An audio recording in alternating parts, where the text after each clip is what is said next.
Hello students, पिछले lecture में हम लोगों ने पढ़ा था कि हम ऑर्डर ऑफ रिएक्शन के लिए इंटीग्रेटेड रेट लॉ कैसे लिखते हैं और इंटीग्रेटेड रेट लॉ का यूज होता क्या और कब हम उसको यूज करते हैं और डिफरेंशियल रेट लॉ किसको बोलते हैं। क्लियर? आज हम पढ़ेंगे कोलिजन थ्योरी। जो नेक्स्ट टॉपिक हमारा इस चैप्टर का है वो है कोलिजन थ्योरी। कोलिजन थ्योरी और केमिकल रिएक्शन। तो किसी केमिकल रिएक्शन को कंप्लीट होने के लिए, किसी केमिकल रिएक्शन में केमिकल चेंज होने के लिए यहाँ पे ट्रॉट्स एंड हमारे पास लेवल जो साइंटिस्ट थे जिन्होंने क्या किया था 1916 में क्या किया था, कोलिजन थ्योरी दी थी।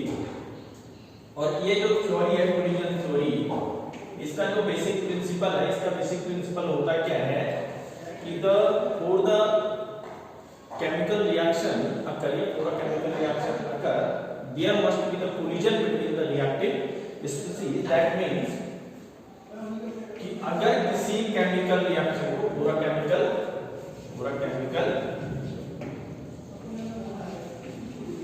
Reaction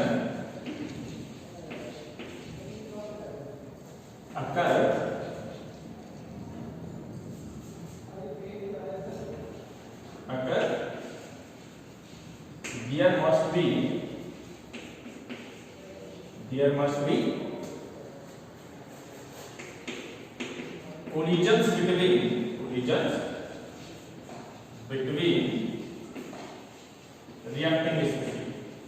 reacting species। क्लियर? कि अगर किसी केमिकल रिएक्शन को हमें कंप्लीट करवाना है जहां पे केमिकल रिएक्शन होती है, तो केमिकल रिएक्शन होने के लिए रिएक्टेंट के जो मॉलिक्यूल्स है या रिएक्टेंट के जो एटम्स और आयंस है उनका एक दूसरे के साथ क्या होना, कोलाइड होना बहुत जरूरी है। ये इस थ्योरी का मेन प्रिंसिपल है। यही हमारे पास कोलिजन थ्योरी में होता है कि जब भी कोई केमिकल रिएक्शन होती है तो प्रोडक्ट बनने के लिए सबसे पहले हमारे पास क्या होता है, रिएक्टिंग मॉलिक्यूल का आपस में कोलाइड होना या टकराना बहुत जरूरी है। इसी कोलिजन थ्योरी से रिलेटेड हम कुछ इंपॉर्टेंट टर्म्स के बारे में बात करेंगे। ये दो चार पॉइंट इस थ्योरी में ऑर्डर होते हैं। अभी हमने देखा यहाँ पे कि जब कोई भी मोस्टली गैसेस मॉलिक्यूल के लिए हम बात कर सकते हैं, तो गैसेस मॉलिक्यूल के लिए रिएक्टेंट मॉलिक्यूलर कोलिजन बहुत ज्यादा फास्ट होता है। तो जो टोटल नंबर ऑफ कोलिजन्स है, टोटल नंबर ऑफ कोलिजन्स जो रिएक्टिंग मॉलिक्यूल्स के होते हैं, जो आपस में रिएक्टिंग मॉलिक्यूल टकराते हैं, तो पर सेकंड और पर यूनिट वॉल्यूम में जितने कोलिजन्स रिएक्टिंग मॉलिक्यूल या स्पीशीज के बीच में होते हैं उसको हम नाम देते हैं कोलिजन फ्रीक्वेंसी। तो यहाँ पे हमारे पास एक सिंपल सा टर्म्स आता है collision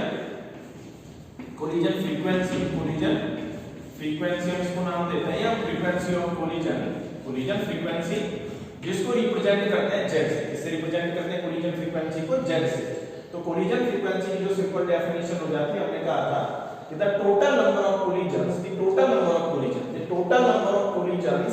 takes place per second per unit volume in the reacting mixture या in the reaction mixture is called collision frequency। तो टोटल नंबर जो हमारे पास क्या होता है, टोटल नंबर जो कोलिजन्स होते हैं टेक्स प्लेस होते हैं पर सेकंड और पर यूनिट वॉल्यूम में रिएक्शन मिक्सचर के अंदर, उसी को हम क्या नाम देते हैं, कोलिजन फ्रीक्वेंसी कहते हैं, जिसको किससे रिप्रेजेंट करते हैं, जेड से रिप्रेजेंट करते हैं। क्लियर? बट जो ये टोटल नंबर ऑफ कोलिजन है, ये सारे के सारे कोलिजन क्या नहीं करते, केमिकल रिएक्शन में प्रोडक्ट का फॉर्मेशन करते हैं नहीं। तो जब टोटल नंबर ऑफ कोलिजन्स होते हैं वो कभी क्या नहीं करते, तो समझ में आ गया कि कोलिजन जो थ्योरी है वो किसके बेस पे, यहाँ पे इसका बेसिक प्रिंसिपल यही है कि किसी केमिकल रिएक्शन को कंप्लीट होने के लिए रिएक्टिंग मॉलिक्यूल का आपस में कोलाइड होना या टकराना बहुत जरूरी है। इसीलिए इसको क्या नाम दिया गया, कोलिजन थ्योरी। उसका हमने पहला टर्म्स पढ़ा था कोलिजन फ्रीक्वेंसी की, पर सेकंड और पर यूनिट वॉल्यूम में जितने जो टोटल नंबर ऑफ कोलिजन्स होते हैं उसको क्या नाम देते हैं, कोलिजन फ्रीक्वेंसी बोलते हैं। तो दूसरा टर्म्स मैं यूज कर रहा हूं, हमने कहा था दूसरा स्टेटमेंट हमारा है कि टोटल जो नंबर ऑफ कोलिजन्स होते हैं, टोटल नंबर ऑफ कोलिजन्स हमेशा क्या नहीं करते, प्रोडक्ट का फॉर्मेशन नहीं करते हैं।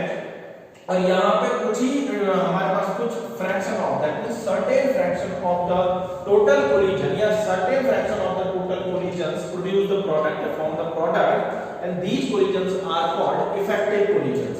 कि टोटल कोलिजन में से हमारे पास खाली क्या करते हैं, इफेक्टिव टोटल नंबर ऑफ हमारे पास क्या होता है, कुछ ही कोलिजन हमारे पास क्या करते हैं, प्रोडक्ट का फॉर्मेशन करते हैं, उसको हम क्या नाम देते हैं, effective collision.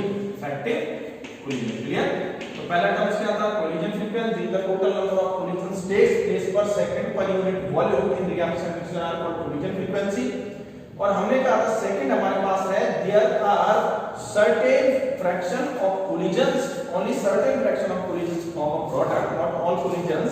These collisions are called effective collisions. Total collisions में से कुछ फ्रैक्शन ही टोटल collisions का प्रोडक्ट का फॉर्मेशन करता है, जिसको हम क्या नाम देते हैं, इफेक्टिव collisions होता है। अब क्वेश्चन फिर से आया होता है कि यहाँ पे टोटल collisions में से हमारे पास कुछ ही collision इफेक्टिव क्यों होते हैं, सारे के सारे collision इफेक्टिव क्यों नहीं होते, दैट मींस ऑल collisions हमारे पास प्रोडक्ट क्यों नहीं बनाते, उसमें से कुछ फ्रैक्शन ही हमारे पास collision का जो होता है टोटल कोलिजन का, उसका कुछ फ्रैक्शन ही जो प्रोडक्ट बनाता है। तो यहाँ पे हमारे पास दो बैरियर आते हैं किसी भी केमिकल रिएक्शन को कंप्लीट करने के लिए, मॉलिक्यूल को दो शर्तें हमारे पास कंप्लीट करनी पड़ती है, दो बैरियर को पार करना पड़ता है, और जो मॉलिक्यूल उस बैरियर को पार करेंगे वही मॉलिक्यूल क्या करते हैं, according to collision theory product का फॉर्मेशन करते हैं।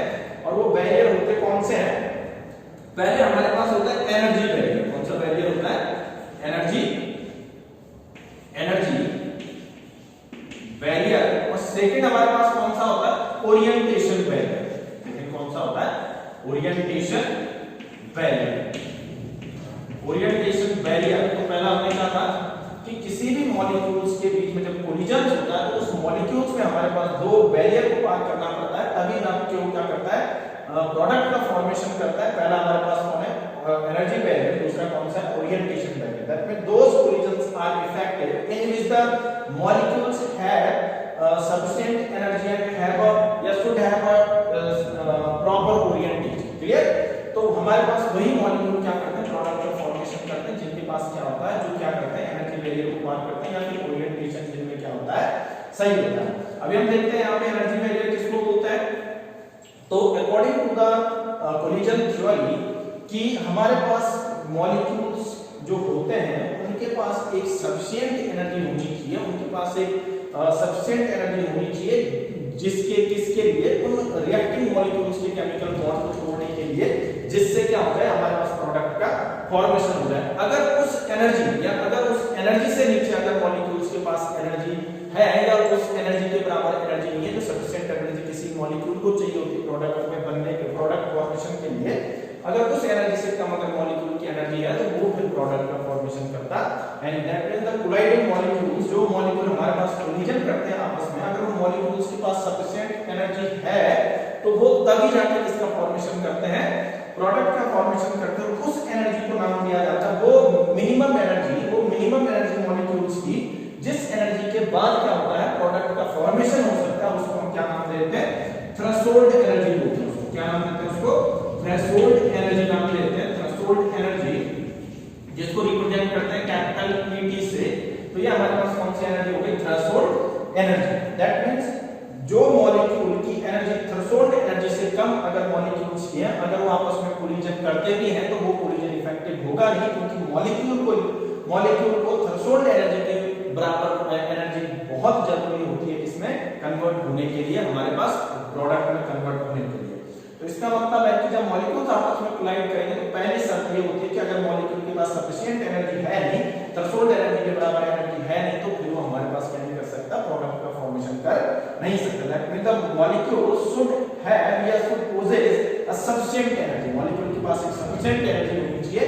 और दूसरा हमारे पास क्या होता है, ओरिएंटेशन बैरियर, कि अगर मॉलिक्यूल का कोलिजन जब होता है, अगर मॉलिक्यूल एक प्रॉपर ओरिएंटेशन में आपस में अगर कोलाइड नहीं करते, उनका जो पैटर्न होता है आपस में कोलाइड करने का, उनका जो ओरिएंटेशन होता है, सीक्वेंस होता है, अगर उस ओरिएंटेशन में अगर प्रॉपर ओरिएंटेशन में अगर क्या नहीं होता, मॉलिक्यूल अगर कोलाइड नहीं हो रहे तो वो क्या नहीं करता, फिर वो प्रोडक्ट का फॉर्मेशन करता है। ओरिएंटेशन बैरियर को समझने के लिए हम थोड़ा क्या करते हैं, यहाँ पे एक एग्जांपल लेते हैं। फॉर एग्जांपल हमारे पास केमिकल रिएक्शन होती है nitrogen dioxide plus nitrogen dioxide के दोनों गैस हैं, दोनों मॉलिक्यूल क्या करते हैं, आपस में रिएक्ट करके किसका फॉर्मेशन कर रहे हैं, N2O4 का फॉर्मेशन करते हैं। ये हमारे पास क्या हो सकती है, रिवर्सिबल रिएक्शन इसको लिख सकते हैं।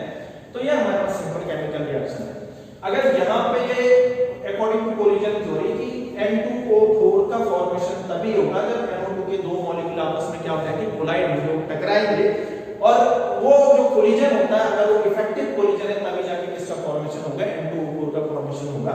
हमने ये किया कि NO2 के पास सफिशिएंट एनर्जी है तभी तो प्रोडक्ट बनेगा। NO2 के पास क्या सफिशिएंट एनर्जी है, और वो कौन सी एनर्जी है, थ्रेशोल्ड एनर्जी से ज्यादा दोनों मॉलिक्यूल की एनर्जी है। बट अब ओरिएंटेशन को हम समझ रहे हैं कि एनर्जी तो ठीक है, इसके पास ओरिएंटेशन कैसा होना चाहिए।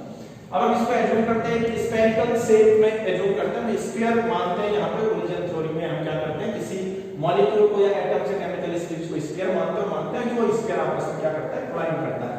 अगर मैं नाइट्रोजन डाइऑक्साइड में मैं यहाँ पे क्या करता हूँ, ये नाइट्रोजन हमारे पास है, मैंने स्फीयर एटम्स को माना हुआ, ये ऑक्सीजन है, क्लियर।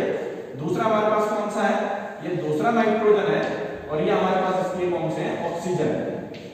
तो हमने किसका स्ट्रक्चर बना दिया यहाँ पे, NO2 का स्ट्रक्चर बना दिया, क्लियर।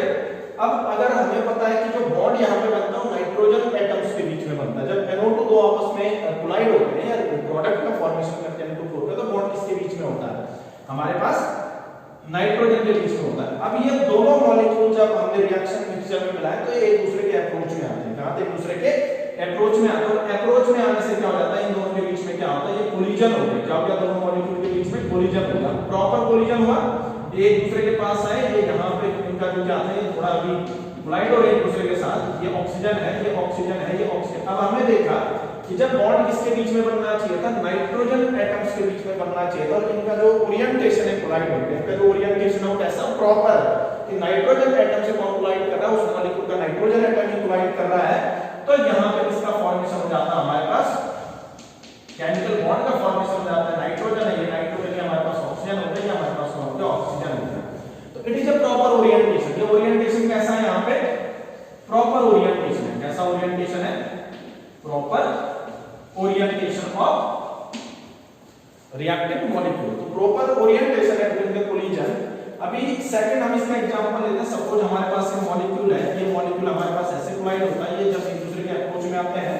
बट दूसरा जो मॉलिक्यूल है हमारे पास, NO2 का मॉलिक्यूल, ये ऑक्सीजन है, ये नाइट्रोजन है, और ये हमारे पास दूसरा ऑक्सीजन है।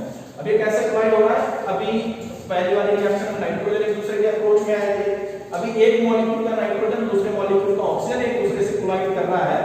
अब ये दोनों एक दूसरे के अप्रोच में आएंगे, और जब कोलिजन यहाँ पे हुआ तो ये कोलिजन कैसे हुआ, ये एक मॉलिक्यूल का नाइट्रोजन था, दूसरे का कौन है, ऑक्सीजन है।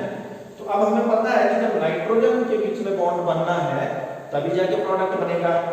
अब यहाँ पे हो क्या रहा है, नाइट्रोजन और नाइट्रोजन कोलाइड हो ही नहीं रहे, प्रॉपर ओरिएंटेशन हो नहीं रहा, नाइट्रोजन से ऑक्सीजन कोलाइड हो रहा है, नाइट्रोजन ऑक्सीजन में बॉन्ड केमिकल बॉन्ड बनना नहीं है। तो यहाँ पे कभी भी क्या नहीं बनता, प्रोडक्ट बनता है, नो प्रोडक्ट फॉर्म। तो ये कैसा इम्प्रॉपर ओरिएंटेशन है, कैसा ओरिएंटेशन है, इम्प्रॉपर ओरिएंटेशन। तो दैट मींस वहां पे हम कह सकते हैं कि अगर मॉलिक्यूल्स रिएक्टिव मॉलिक्यूल्स का अगर ओरिएंटेशन सही है और वो मॉलिक्यूल के पास सफिशिएंट एनर्जी है तभी जाकर किसका फॉर्मेशन कर सकते हैं, प्रोडक्ट का फॉर्मेशन कर सकते हैं। तो कोलिजन थ्योरी का जो पहला पॉइंट था वो यही होता है कि for a chemical reaction occur there must be collisions between reacting species, या collision between the reacting species. Second point क्या हो जाएगा कि the certain fraction of collisions are effective collisions which form the product। तो कुछ certain ही हमारे पास collisions होते हैं जो किसका फॉर्मेशन करते हैं, प्रोडक्ट का फॉर्मेशन करते हैं। सेकंड पॉइंट हो गया जिसको कि हम क्या नाम देते हैं, इफेक्टिव कोलिजन नाम देते हैं। थर्ड पॉइंट क्या हो जाएगा, फॉर द इफेक्टिव कोलिजन या फॉर द इफेक्टिव कोलिजन और फॉर्मेशन या फॉर्मेशन फॉर द प्रोडक्ट या फॉर्मेशन ऑफ द प्रोडक्ट, अगर हमें प्रोडक्ट बनाना है या हमारे पास इफेक्टिव कोलिजन करवाना है तो the molecule should possess sufficient energy as well as the proper orientation। तो अगर मुझे प्रोडक्ट बनाना है, इफेक्टिव कोलिजन अगर होना चाहिए तो तभी इफेक्टिव कोलिजन होगा जब वहां पे कोलाइडिंग मॉलिक्यूल का क्या होगा, उनके पास एक सफिशिएंट एनर्जी होगी जिसको हम थ्रेशोल्ड एनर्जी बोलते हैं, और उसका क्या होना चाहिए, ओरिएंटेशन क्या होना चाहिए, प्रॉपर होना चाहिए। इस ओरिएंटेशन को हम आसानी से इस एग्जांपल से हमने समझा था कि कैसे अगर N2O4 का हमने फॉर्मेशन करना है, नाइट्रोजन जो ऑक्साइड है उसका अगर फॉर्मेशन करता है नाइट्रोजन डाइऑक्साइड, तो हमारे पास उसका एनर्जी भी प्रॉपर हो, एनर्जी की सफिशिएंट एनर्जी कितनी चाहिए, थ्रेशोल्ड एनर्जी से ज्यादा एनर्जी चाहिए, और ओरिएंटेशन भी उसका कैसा होना चाहिए, प्रॉपर होना चाहिए। अगर ये दोनों में से कोई एक नहीं है तो हमारे पास केमिकल रिएक्शन कंप्लीट नहीं हो सकती। तो ये हमारे पास सिंपल क्या है, कोलिजन थ्योरी है, क्लियर। तो हमने कहा था कि वहां पे जो थ्रेशोल्ड एनर्जी या वो मिनिमम एनर्जी जो किसी भी रिएक्टिव स्पीसीज के लिए प्रोडक्ट में कन्वर्ट होने के लिए जरूरी होती है, उसको क्या नाम देता है, थ्रेशोल्ड एनर्जी बोलते हैं। अगर थ्रेशोल्ड एनर्जी से कम मॉलिक्यूल के पास अगर एनर्जी है तो वो क्या नहीं करते, फिर हमारे पास फॉर्मेशन नहीं कर सकते किसका, प्रोडक्ट का। तो कोलिजन थ्योरी हमारे पास हमने का 3 पॉइंट हो गए। पहला क्या था कि केमिकल रिएक्शन में प्रोडक्ट बनाने के लिए हमेशा रिएक्टिव स्पीसीज का आपस में कोलाइड होना बहुत जरूरी है, और जब वो कोलिजन करते हैं तो पर सेकंड और पर यूनिट वॉल्यूम में जितने भी टोटल कोलिजन्स होते हैं उनको हम क्या नाम देते थे, कोलिजन फ्रीक्वेंसी बोलते थे, उनको क्या नाम देते हैं, कोलिजन फ्रीक्वेंसी, जिसको हम क्या नाम कहते हैं, जेड। और दूसरा हमने क्या कहा था कि only certain fraction of collisions are effective collisions effective collisions which are responsible for the formation of product, और उस इफेक्टिव कोलिजन के फ्रैक्शन को हम स्मॉल f से रिप्रेजेंट करते हैं। तो स्मॉल f क्या होता है हमारे पास, फ्रैक्शन ऑफ इफेक्टिव कोलिजन, और z क्या है, कोलिजन फ्रीक्वेंसी, z क्या है हमारे पास, कोलिजन फ्रीक्वेंसी। तो हम कह सकते हैं अकॉर्डिंग टू द या based on the collision theory कि कोई भी केमिकल रिएक्शन की जो स्पीड और रेट है किस पे डिपेंड करता है, हमारे पास कोलिजन पे डिपेंड करता है। और कोलिजन कौन कौन से हैं, तो कोलिजन फ्रीक्वेंसी डिपेंड करेगा, और किस पे डिपेंड करेगा, इफेक्टिव कोलिजन पे डिपेंड करेगा। ये भी बोल सकते हैं इफेक्टिव कोलिजन पे। तो यहाँ पे जो रेट है, ये rate equal to minus dx upon dt जो हमारे पास होता है, it is depend upon collision frequency and fraction of effective collision, जिस पर डिपेंड करता है collision frequency and fraction of effective collision. तो ये हमारे पास कौन सी हो गई, कोलिजन थ्योरी हो गई। और कोलिजन थ्योरी में जो ये रेट ऑफ रिएक्शन है तो हम यहां पे लिख सकते हैं डिपेंडेंस ऑफ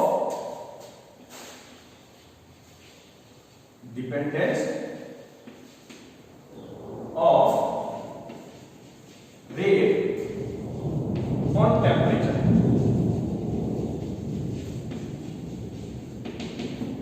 तो जो रेट ऑफ रिएक्शन है according to the collision theory, जो किस पे डिपेंड कर रहा था हमारे पास, effective fraction of effective collision, और किस पे डिपेंड कर रहा था, कोलिजन फ्रीक्वेंसी पे डिपेंड कर रहा था। वो जो रेट ऑफ रिएक्शन होता है वो टेंपरेचर पे भी डिपेंड करता है, इस पे डिपेंड करता है टेंपरेचर पे। एक सिंपल सा हमारे पास कॉमन रूल है कि अगर मैं टेंपरेचर को कभी क्या कर देता हूं, 10 डिग्री सेल्सियस अगर मैं इंक्रीज कर देता हूं, कितना इंक्रीज किया मैंने, 10 डिग्री सेल्सियस अगर टेंपरेचर को कभी मैं इंक्रीज कर देता हूं किसी रिएक्शन मिक्सचर का, तो माना जाता है उसका जो रेट ऑफ रिएक्शन है, इस रिएक्शन की स्पीड है वो 2 गुनी हो जाती है। कितनी हो जाती है, 2 गुनी हो जाती है। दैट मींस 10 डिग्री सेल्सियस अगर किसी रिएक्शन मिक्सचर का टेंपरेचर बढ़ाया जाता है तो उसका रेट ऑफ रिएक्शन क्या हो जाता है, 2 गुना हो जाता है, या रेट ऑफ रिएक्शन इंक्रीज हो जाता है। वो चाहे हमारे पास एक्सोथर्मिक केमिकल रिएक्शन है या फिर एंडोथर्मिक केमिकल रिएक्शन है। यहाँ पे जो कॉमन रूल है, यहाँ पे हम क्या करते हैं, टेंपरेचर कोएफिशिएंट भी निकालते हैं। जब टेंपरेचर आता है, टेंपरेचर कोएफिशिएंट, ये जो टेंपरेचर कोएफिशिएंट होता है, ये टेंपरेचर कोएफिशिएंट होता है किसके बराबर है, rate constant at T plus 10 degree Celsius और अपॉन रेट कांस्टेंट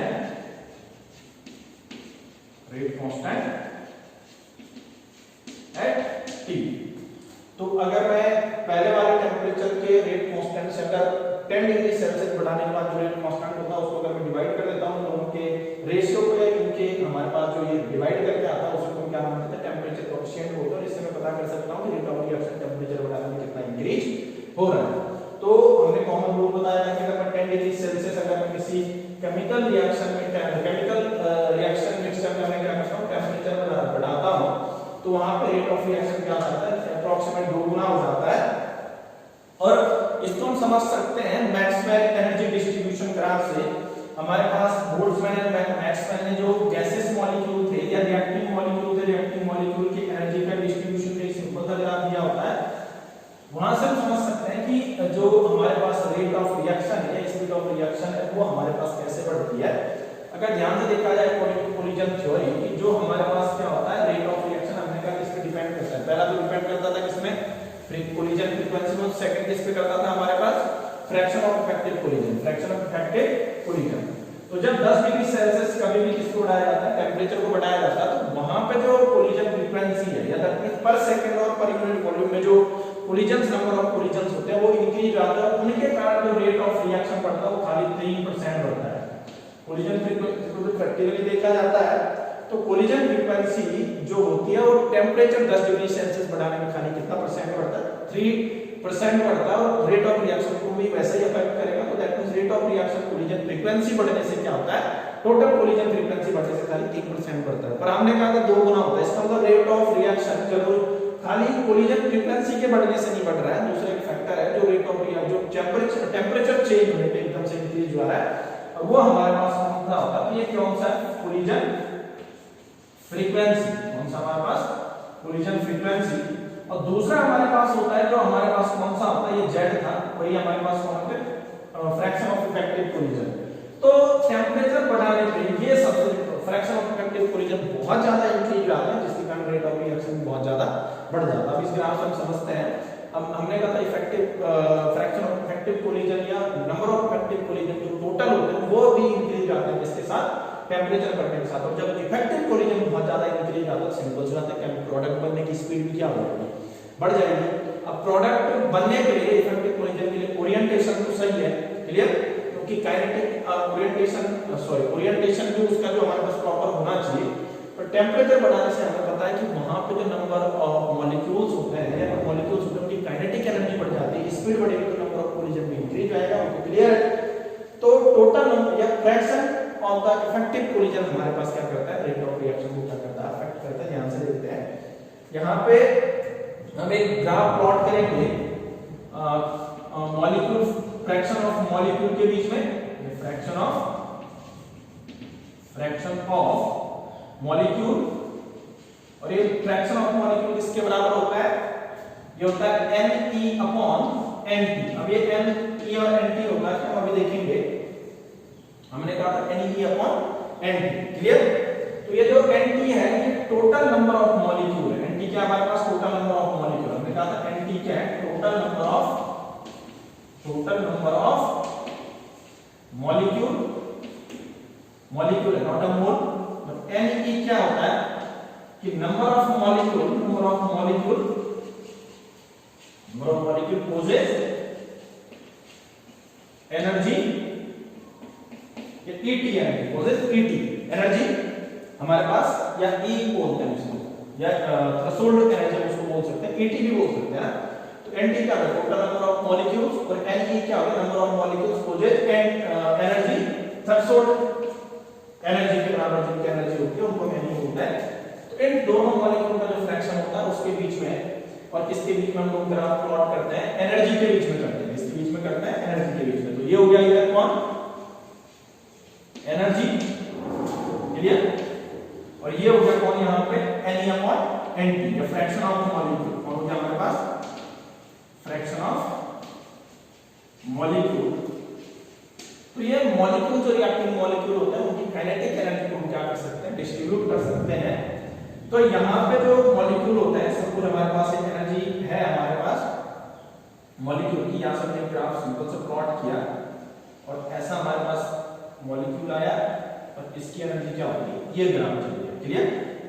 अब ध्यान से देखा होगा आपने, इधर हमारे पास क्या, fraction of molecule, that means fraction of molecule. यहाँ पे जो एनर्जी कम है इसको नीचे भी ले जा सकता हूँ।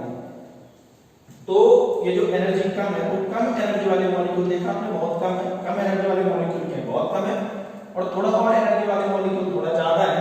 और धीरे धीरे यहाँ पे आते हैं सबसे ज्यादा मॉलिक्यूल की जो एनर्जी वो कौन सी एनर्जी है, ये वाली एनर्जी। ये एनर्जी क्या है, सबसे ज्यादा मॉलिक्यूल की है। इसको नाम देते हैं मोस्ट प्रोबेबल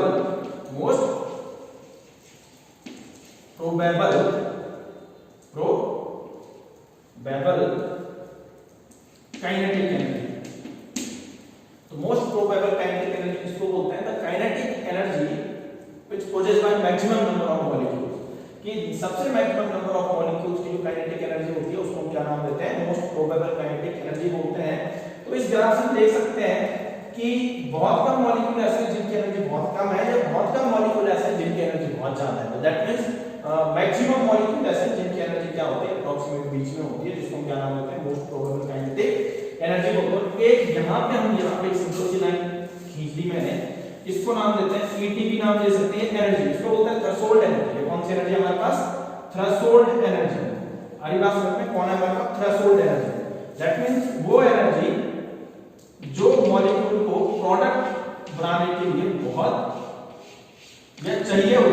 जरूरी होती है, बहुत जरूरी होती है। अगर ये एनर्जी के नीचे अगर किसी भी रिएक्टेंट मॉलिक्यूल की अगर एनर्जी है थ्रेशोल्ड एनर्जी से नीचे, तो कभी प्रोडक्ट का फॉर्मेशन कर नहीं सकता। सपोज हमने कौन से टेंपरेचर पे हमने बनाई, T1 टेंपरेचर पे, कौन से टेंपरेचर पे, T1 टेंपरेचर पे।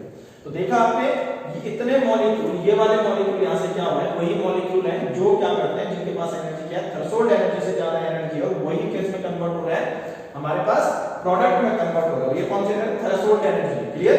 तो हम ऐसा भी बोल सकते हैं the molecule only those molecules only those collisions are effective in which the molecules possess a energy more than the threshold energy, clear। अब हमने किया क्या कि टेम्परेचर को हमने बढ़ा दिया, कितना, T2 टेम्परेचर था, और T2 टेम्परेचर किसके बराबर है, T1 टेम्परेचर था फॉर एग्जांपल। अब हम पढ़ क्या रहे हैं, dependence of rate on temperature. तो सिंपल सी बात है, ये नंबर ऑफ मॉलिक्यूल्स जितने ज्यादा होंगे, या ये नंबर ऑफ मॉलिक्यूल्स का फ्रैक्शन जितना ज्यादा होगा, उतना ही ज्यादा हमारे पास सिस्टम में केमिकल रिएक्शन कंप्लीट होगी। अब T1 टेम्परेचर पे हमने एक ग्राफ सिंपल से प्लॉट किया था। अब जैसे ही मैंने T2 टेम्परेचर किया, तो T2 टेम्परेचर में नंबर ऑफ ज्यादा से ज्यादा मॉलिक्यूल की एनर्जी क्या होगी, काइनेटिक एनर्जी इंक्रीज होती है। अब काइनेटिक एनर्जी इंक्रीज होती है, तो ये हमारे पास नंबर ऑफ मॉलिक्यूल आगे बढ़ते जाते हैं, तो ये हमारे पास क्या हो जाता है, ये ग्राफ थोड़ा फ्लैट होता जाता है, और ये हमारे पास बहुत मैक्सिमम जो हमारे पास क्या होता है मॉलिक्यूल होते हैं, उनकी एनर्जी क्या होने लग जाती है, बढ़ने लग जाती है, क्लियर। तो ये हमारे पास हो गया, ये फ्लैट हो गया, और ये जो मैक्सिमम नंबर ऑफ मॉलिक्यूल्स हैं उनकी एनर्जी किसके बराबर हो जाती है, दिख रहा है आप लोगों को। ये वाला जो पोर्शन है जहां पे फ्रैक्शन ऑफ मॉलिक्यूल क्या था, जिनकी एनर्जी क्या थी, ET से ज्यादा थी या थ्रेशोल्ड एनर्जी से ज्यादा थी, वहां पे मॉलिक्यूल क्या होगी, ज्यादा से ज्यादा क्या हो जाता है हमारे पास फ्रैक्शन ऑफ मॉलिक्यूल्स का बढ़ गया। तो सिंपल सी बात है, हमने आपको पढ़ा था थोड़ी देर कोलिजन थ्योरी में हमने पढ़ा था कि इफेक्टिव कोलिजन से जितना ज्यादा होता है, वहां पे रेट ऑफ रिएक्शन भी उतना ही ज्यादा होता है। और इफेक्टिव कोलिजन कब ज्यादा होगा, जब बहुत सारे मॉलिक्यूल के पास क्या होगी, थ्रेशोल्ड एनर्जी से ज्यादा एनर्जी होगी। तो T2 टेंपरेचर हमारे पास क्या था, T1 plus 10 degree Celsius, clear. 10 degree हमने बढ़ाया था इसको। तो हम देख सकते हैं कि टेंपरेचर बढ़ाने पे कैसे number of fraction of molecules जो कि हमारे पास क्या होता है इफेक्टिव कोलिजन्स के लिए कैपेबल होते हैं, उनका फ्रैक्शन क्या हो जाता है, इंक्रीज हो जाता है। मैं टेंपरेचर को क्या करता जाता हूं, इंक्रीज करता जाता हूं। यहां पे देखा होगा आपने कि मोस्ट प्रोबेबल जो काइनेटिक एनर्जी है वो भी थोड़ा इंक्रीज हो गई, इसके कारण टेंपरेचर बढ़ाने के साथ, क्लियर। तो ये सिंपल सा मैक्सवेल का एनर्जी डिस्ट्रीब्यूशन हमारे पास ग्राफ है, जो रिएक्टेंट मॉलिक्यूल्स की काइनेटिक एनर्जी का डिस्ट्रीब्यूशन ग्राफ है। तो ये हमारे पास एनर्जी है, और एक मोस्ट प्रोबेबल काइनेटिक एनर्जी कौन सी होती है, वो काइनेटिक एनर्जी जो क्या होती है, मैक्सिमम नंबर ऑफ मॉलिक्यूल्स की होती है, क्लियर।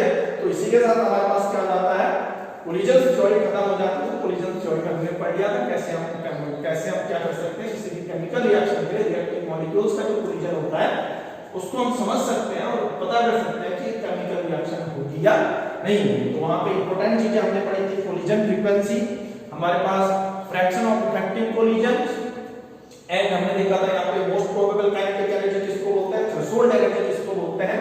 और हमें उम्मीद है आप लोगों को अच्छे से समझ में आ गया होगा। Thank you.